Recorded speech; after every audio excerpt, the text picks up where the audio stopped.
तो इस वीडियो में हम लोग बात करते हैं relation between identity function and the composition of function. तो ये जो रिलेशन है, देखिए यहाँ पर बहुत जगह बहुत सारी बुक्स में ये दिया रहता है कि the relation between identity relation and composition of function. तो बात वही होगी, because every function is a relation, आप जानते होंगे, लेकिन हर रिलेशन फंक्शन नहीं होता है। तो ये बात मैंने कई बार कई सारे वीडियोस में ये बताया हुआ है कि फंक्शन और रिलेशन में हमें डिफरेंशिएट करना आना चाहिए। तो इसका मतलब क्या हुआ कि कंपोजिशन ऑफ फंक्शन जो है, किसी भी फंक्शन का कंपोजिशन है, तो अब कंपोजिशन मैप कैसे बनता है, वो एफ और जी, हम अगर एफ और जी हमारे पास दो फंक्शन होते हैं तो उससे भी हमारा कंपोजिशन मैप बनता है। ये इसका भी मैं वीडियो बना चुका हूँ, आप देख सकते हैं, उसका लिंक डिस्क्रिप्शन बॉक्स में आपको मिल जाएगा कि कंपोजिशन ऑफ फंक्शन कैसे डिफाइन करते हैं और कैसे कंपोजिशन ऑफ फंक्शन की मदद से किसी भी एलिमेंट की हम इमेज निकालते हैं। दूसरी बात, यहाँ पर जो हम बात करने जा रहे हैं, that is a composition of any function with the identity function.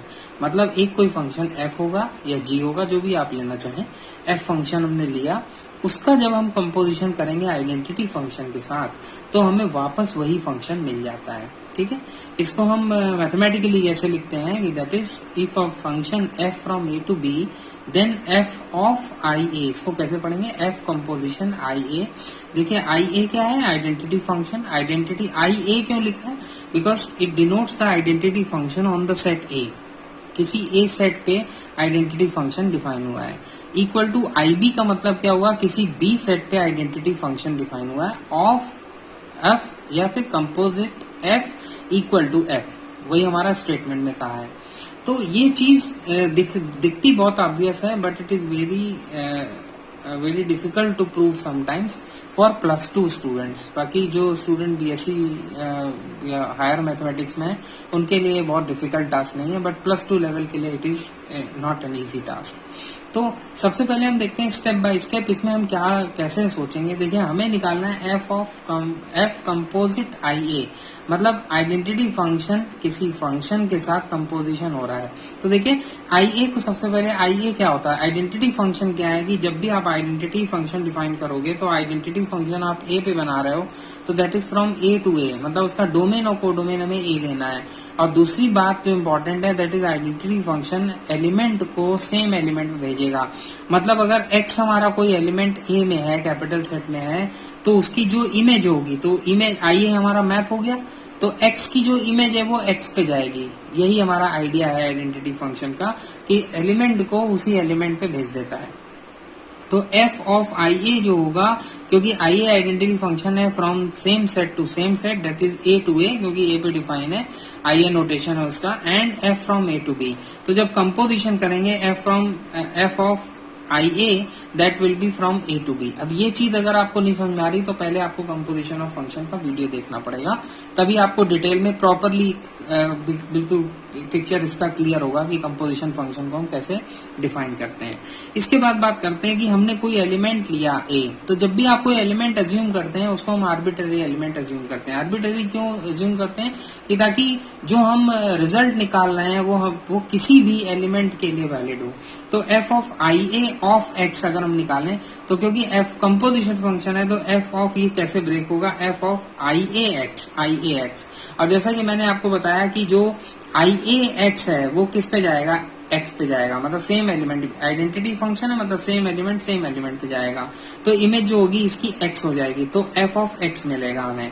तो ये एफ ऑफ एक्स मिल गया, इसका मतलब एफ ऑफ आई ए जो है वो हमारा एफ के इक्वल हुआ। तो ये हमारा फर्स्ट पार्ट प्रूव हो गया कि F of I A equal to F. Now अब हम दूसरे पार्ट की तरफ देखते हैं। इसमें ये देख सकते हैं, मैंने यहाँ लिखा है I A x equal to x for all x belongs to A. ये फॉर ऑल का सिंबल है, क्लास 12 में sometimes it is not given in the book, तो आपको ये जान लेना चाहिए that it is a symbol for every x. तो इसको हम लिख सकते हैं दैट फॉर एवरी एक्स।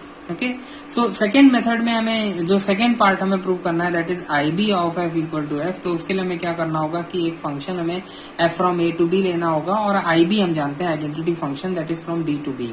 तो आई बी ऑफ एफ क्या फंक्शन होगा, वो हमारा ए से बी में हो जाएगा। ये आप मैप बना के देख सकते हैं, डोमेन और कोडोमेन बना के देख सकते हैं, उससे आप ये एक चीज कैलकुलेट ये चीज फाइंड कर सकते हैं कि उसका डोमेन और कोडोमेन क्या होगा कंपोजिशन फंक्शन का।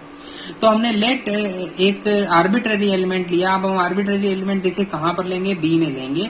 एक कैपिटल बी सेट में लिया arbitrary element of B, let F X equal to Y. तो देखिए ये क्या चीज ये कह रहा है कि एक्स की जो इमेज है वो हमारी वाई पे जा रही है, तो जो y की वैल्यू होगी वो हमारी fx हो जाएगी। ठीक है, तो y हमारा कहाँ मिलेगा, ये हमारा अगर b सेट है, ये हमारा a सेट है, तो a से b में जो मैप है, तो ये जो हमारा y एलिमेंट है वो b का है। तो ib of fx equal to क्या हो जाएगा, ib ऑफ fx। तो fx की जो वैल्यू है, अब fx खुद ही एक एलिमेंट है, चाहे तो आप डायरेक्टली यहाँ से इसकी इमेज कहाँ हो जाएगी, मैंने आपको बताया कि किसी भी एलिमेंट की इमेज अंडर आइडेंटिटी फंक्शन वही एलिमेंट हो जाता है, तो डायरेक्टली हम यहाँ fx लिख सकते हैं।